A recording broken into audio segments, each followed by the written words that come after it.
Hello and अस्सलाम वालेकुम beautiful people, कैसे हैं आप सभी। I hope you all are fine and doing very very well. आपकी पढ़ाई अच्छी जा रही होगी। आज की इस वीडियो में हम पढ़ने वाले हैं Leopold von Ranke's approach in history writing.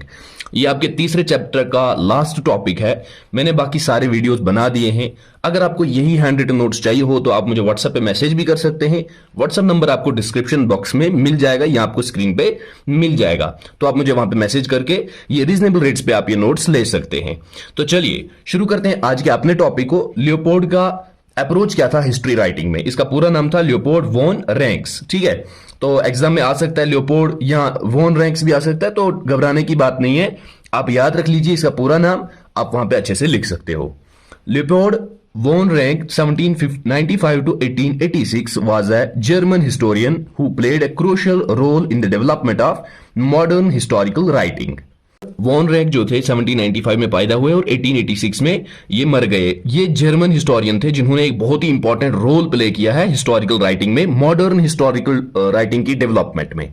Okay, and is often regarded as the founder of the scientific approach to history. और इसको क्या कहा जाता है? इसको फाउंडर समझा जाता है। साइंटिफिक अप्रोच जो था हिस्ट्री का, जिसमें साइंटिफिक चीजें डाली गई, उसका फाउंडर भी इस लियोपोल्ड वॉन रैंक को समझा जाता है। His ideas and methodologies have had a lasting impact on the field of historiography. इसके जो आइडियाज थे, इसकी जो मेथोडोलॉजी थी, मेथड जो थे, उन्होंने एक बहुत गहरा असर डाला है हिस्टोरियोग्राफी के फील्ड पे। एक बहुत ही बेहतरीन असर पड़ा है लियोपोल्ड वॉन रैंक की अप्रोच का हिस्टोरियोग्राफी पे।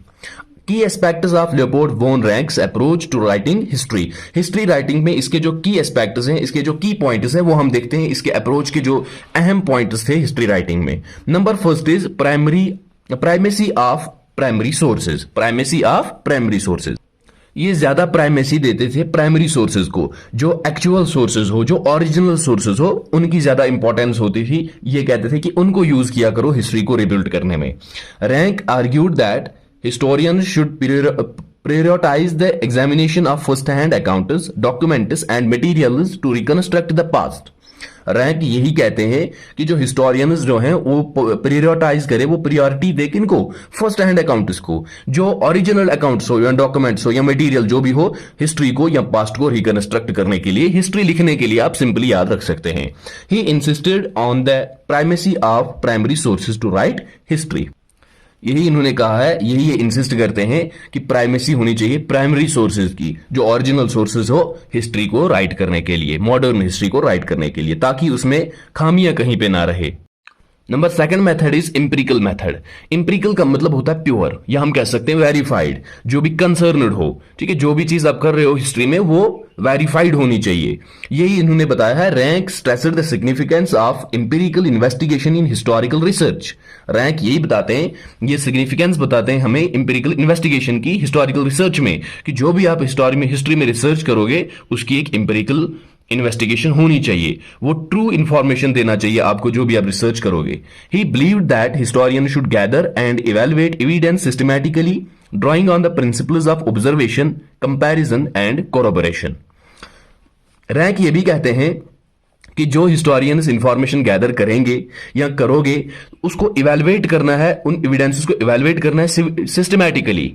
ठीक है, एक अच्छे तरीके से, और उनको ड्रा करना है किन प्रिंसिपल्स के ऊपर? ऑब्जर्वेशन के प्रिंसिपल्स के ऊपर, जो आप ऑब्जर्व करोगे या कंपेयर करोगे, या कोरबोरेशन। कोरबोरेशन का मतलब होता है कंफर्म करना। जो चीजें आप कंफर्म करोगे रिसर्च में, उन चीजों के ऊपर आपको वो इंफॉर्मेशन ड्रा करनी है और सिस्टमैटिकली ड्रा करनी है। This empirical method aim to provide a solid factual basis for historical writing. तो इसका मकसद क्या था इस इंपेरिकल मेथड का? इसका यही मकसद था, यही एम था कि एक solid factual, provide a solid factual basis for historical writing. Historical writing में सॉलिड फैक्ट्स हो। क्या हो? फैक्ट्स मतलब सच्चाई हो। ऐसा नहीं कि हम किसी भी चीज को इन्वेस्टिगेट करने के बगैर, इंक्वायर करने के बगैर या वेरीफाई करने के बगैर डाल दें। वो फैक्ट्स नहीं हो सकते, वो फिर झूठ हो सकता है, तो फिर हिस्ट्री पढ़ने का कोई फायदा नहीं है। इसमें सॉलिड फैक्ट्स होने चाहिए, और वो सॉलिड फैक्ट्स लिखने के लिए हमें इस इंपेरिकल मेथड का यूज करना है, इसको फॉलो करना है। चलिए आगे बढ़ते हैं। The third point is historical context. Historical context होना चाहिए, इसमें हिस्ट्री का कंटेक्स्ट मटेरियल होना चाहिए। Rank emphasized the importance of historical context in the understanding events. He argued that historians should consider cultural, social, and intellectual milieu for the time they are studying.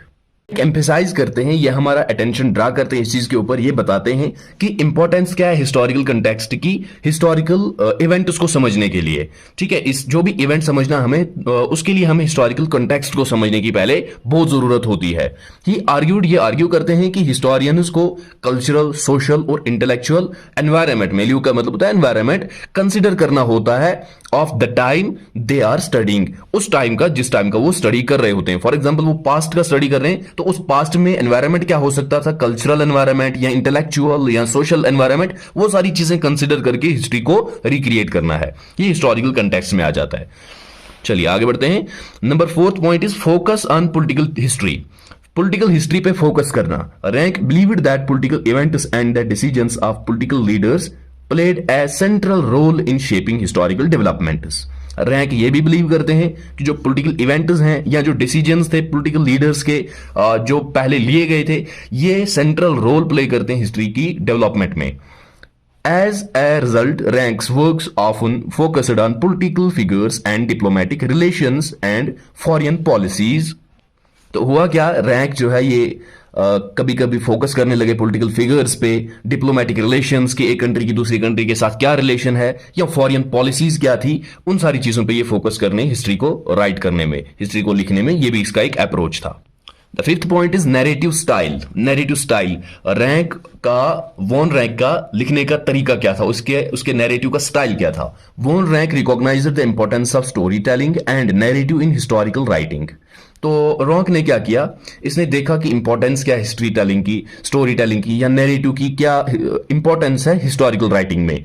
He sought to present historical events in a coherent and engaging manner so that the reader should not feel bored और annoyed while reading. तो इसने क्या, इसने एक ऐसे तरीके ढूंढे जिससे ये हिस्ट्री को उस तरीके से, हिस्टोरिकल इवेंट्स को उस तरीके से प्रेजेंट करे जो कोहेरेंट लगे, जो आसान लगे और एंगेजिंग मैनर में हो, जो मतलब पकड़ के रखे रीडर को बोर ना करे, so that reader should not feel bore, readers पढ़ने वाले बोर ना हो और एनॉयड या उन्हें किसी तरह की एनॉइंग ना हो वाइल रीडिंग, पढ़ते समय। तो ये इनका नैरेटिव स्टाइल था। लिखने का भी एक तरीका होता है, जब हम लिखते हैं तो पढ़ने वाला बोर नहीं होना चाहिए, वो एनॉय नहीं होना चाहिए, ठीक है, वो परेशान नहीं होना चाहिए, आसान अल्फाजों में कोहेरेंट और एंगेजिंग मैनर में लिखना पड़ता है। तो ये अप्रोच था इसका। अब हम लास्ट में एक छोटा सा पैराग्राफ है, इसके बारे में देख लेते हैं और रैंक का जो टॉपिक है यहीं पे खत्म होता है।